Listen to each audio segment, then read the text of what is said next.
இப்போ எப்படி குழந்தைங்க வந்து இந்த சம்மருக்காக வெயிட் பண்ணிட்டு இருக்காங்களோ, அதே மாதிரி இந்த சம்மருக்கு நம்ம சில விஷயங்கள் முன்னெச்சரிக்கையா நம்ம வீட்ல இதெல்லாம் ரெடியா வச்சிருந்தோம் அப்படின்னா, இந்த சம்மர ஒரு பெரிய ட்ரீட்டாவே நம்ம வந்து ஃபீல் பண்ணலாம்.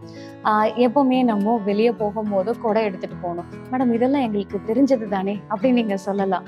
ஆனா, நம்ம இந்த வெயில்ல வரக்கூடிய பல பிரச்சனைகளுக்கு நம்ம இன்னைக்கு பார்க்க போற சின்ன சின்ன டிப்ஸ் வந்து ரொம்பவே ஹெல்தியா இருக்கும். என்ன அப்படின்னு கேட்டீங்கன்னா, இந்த மாதிரி வெயில் காலத்துல டெய்லி காலையில ஜஸ்ட் ஒரு 50 எம்எல் நம்ம கற்றாழ ஜூஸ் எடுத்துக்கிட்டோம் அப்படின்னா, இது நம்மளுடைய அந்த உடல் சூட்டை அதிகரிக்காம, அதே நேரத்துல வெயில்னால வரக்கூடிய தொந்தரவுகளுக்கு இது ஒரு தீர்வாவே இருக்கும்.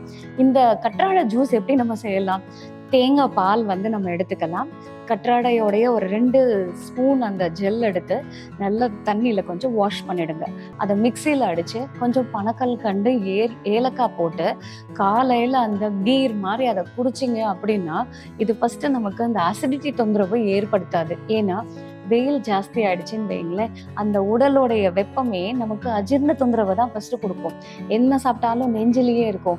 பாடி ரொம்ப அதிகமா ஹீட் ஆகறதுனால நமக்கு யூரின் போற இடத்துல எரிச்சல் இருக்கும், மோஷன் ப்ராப்ளம் இருக்கும். இன்னும் சில பேருக்கு வந்து பார்த்தீங்கன்னாக்கா, நமக்கு ப்ளீடிங்கே இருக்கும் மோஷன் போகும்போது. ஸோ அந்த மாதிரி பைல்ஸ் கம்ப்ளைண்ட் எல்லாம் வரத்துக்கு காரணமா இருக்கக்கூடிய இந்த உடல் சூட்ட, இத தணிக்கிறதுக்கு இந்த இது வந்து பார்த்தீங்க அப்படின்னா, கற்றாழையோட ஜூஸ் வந்து ரொம்பவே எஃபெக்டிவா இருக்கும்.